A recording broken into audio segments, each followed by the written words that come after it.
The Teeming Universe, an extraterrestrial field guide. What would you do if you were dropped off in an alien swamp filled with scorpion salamander-looking creatures trying to liquefy and then slurp out your organs? At what point does a creature made out of a bunch of other symbiotic creatures become its own micro-ecosystem? And how long can a dope astrobiology project exist before the basement dwellers make NSFW versions of every single creature like all tomorrows? Find out this time on In the Teeming Universe. The Teeming Universe is a field guide to a myriad of extraterrestrial planets containing multitudes of strange alien species in the known universe. We know about these worlds because of one artist, Christian Cline. They're a great artist, and I'll be linking to their pages in the description. Without further ado, let's take a look at some of the worlds detailed in these pages. Welcome to the world of Hurcelion. The scientific school of thought thinks this may be the result of a terrestrial planet, a gas giant, and a broken prophylactic.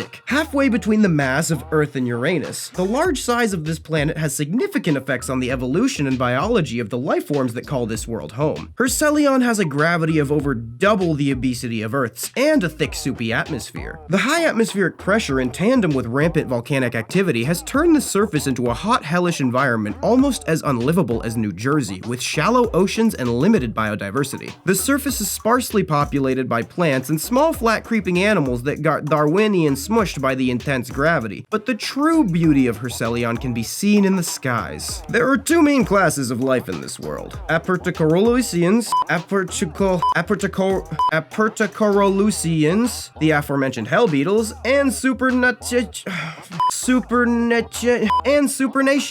the inflatable doll balloony boys. The skies of Hurcelion have atmospheric pressure, temperature, and light presence more similar to Earth's lower atmosphere than a dimension of torment. Because of the more favorable conditions, they can expand into many more interesting niches than is possible on the surface. As life evolved here much more recently than life on the lightless, decrepit surface, animals here have only recently developed eyes. Instead of using vision as the main sense like any respectable biological creature, many creatures use bioelectrical sensory organs to maneuver their environment as well. To stay buoyant, instead of a skeleton, these creatures have a cartilaginous endoskeleton and hydrogen sacs to stay afloat. The most significant example of a supernation life form is the Oone. The Oone is described as a living hot air balloon the size of 3 blue whales sewn together. They look like they'd be super fun to jump on like trampolines, but it also looks like it'd be too easy to fall to your death to a hell dimension. These bloodless, brainless, wiggly masses are the largest creatures to inhabit Hurcelion. They flow with the wind in packs of 2 to 5 and occasionally draw in air to create more hydrogen and specialized organs to float. Even though it has no brain, it has 2 rudimentary eye stalks that are just barely usable enough to detect movement, and bioelectrical organs underneath its bunghole area to detect large organisms in its dummy thick blind spot. Oones are very susceptible to damage from storms, turbulences, and coke overdoses, but non-lethal injuries will heal over time. Oones are actually not just one organism, but instead closer to a flying symbiotic ecosystem in itself. A plethora of little creatures make the Oone its home, so just remember, if someone makes fun of you for constantly being covered in small insects, you can tell them that in Oone customs, you're a stud. Some creatures act as pollinators, some make food, some protect it from predators, some maintain and repair the Oone's body, some eat excess algae and its poops, and some eat the ones that eat its poops. Oones reproduce with internally stored eggs and something terrifying called aerial sperm. Newborn Oones are already ready to float. Like when human moms poop on the babies when giving birth to them to give them bacteria, actually true, look it up. Baby Oones get symbiotic species from their parents. The only time an Oone will ever go to the surface of the planet is when they suffer a lethal injury, sometimes from a pack of hunting predators known as the Speldo. Speldos are around the size of a bus at 40 feet. They are fierce pack hunters that hunt Oones and other smaller Hurcelion animals. While they don't have jaws, they do have thousands of tiny teeth that they can use to rip chunks of flesh away from their prey by ramming into them headfirst at full speed like all those old football players. I mean, I didn't watch the second half of any of their documentaries, but from the first part, it seems like it worked out great. They have 2 large wings that are actually made of 4 fused limbs, and 2 up front used for stabilization. When they attack the Oone, thousands of protective Oone Mites from the Oone ecosystem quickly swarm and engage to attempt to dissuade these predators by latching onto them and repeatedly scratching and biting them with their large beaks until they cease the attack. Shifting gears gears to a planet that's a little more similar to the human homeworld, let's check out Selise. Selise is a terrestrial planet around 70% the mass of Earth that lacks a moon. This lack of a special space rock to fake a landing for a significant societal landmark might not seem like a big deal, but moons are actually quite important for life on the surface of a planet. They act as stabilizers for the axial tilt of the planet, so we have stable seasonal temperature changes instead of one side freezing and one side burning like a microwave tin of Chef Boyardee. While it looks like our planet aesthetically, even the seasons on Selise are alien. There are 4 different weather zones. Days and nights can either be even on the rotation of the planet, or days and nights can last from weeks to months depending on the zone. Life on Selise originated before Earth, but because the environments of Selise are about as bipolar as Kanye, life is not nearly as diverse here. The first multicellular life came around 850 million years ago. Plants here use a slightly darker version of chlorophyll to get sun through the cloudy sky,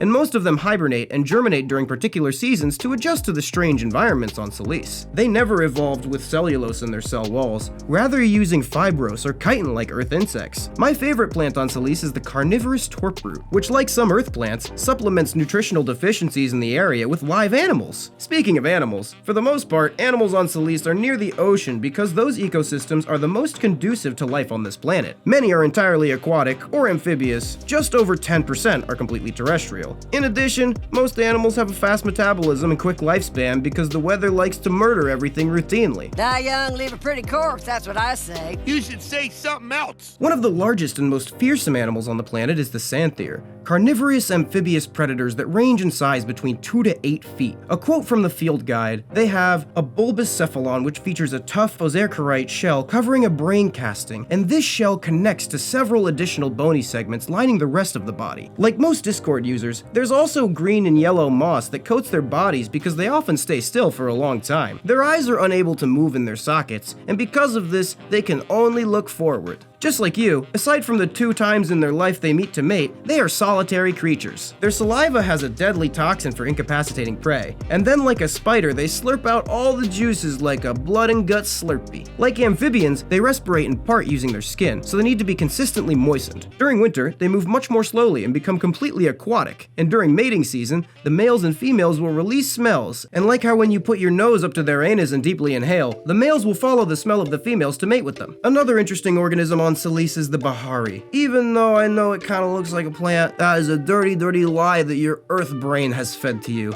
It is in fact an animal. They will mimic plants to avoid predation and feed on smaller animals in the mud and foliage. But if that doesn't work, they will snap their arms down to spring themselves in the air and glide away before swimming to safely. Hunting these creatures are the Behari Fliers, who are small creatures with a 4-foot wingspan who slaughter the Behari by slurping out their internal organs with digestive enzymes. To find out what another video from this extraterrestrial field guide will be like, we're gonna go to our Yaetaun correspondent, Yeet. Thanks, Az. Hope you're having fun goofing on the humans. A sequel would likely cover the history of our great species and its journey across the stars, as well as many of the other magnificent life in this teeming universe. Definitely something not to miss. Coming up tonight on Earthwatch at 11, the planet is still melting while everyone's ignoring it, and is Lil Pump one-upping Lil Uzi by replacing his brain entirely with diamonds? Back to you, Az. Thanks, Yeet. I want to thank my friend and the very talented author of Teeming Universe, Christian Cline, for getting in contact with me and providing assets for the creation of this video. I absolutely loved his book,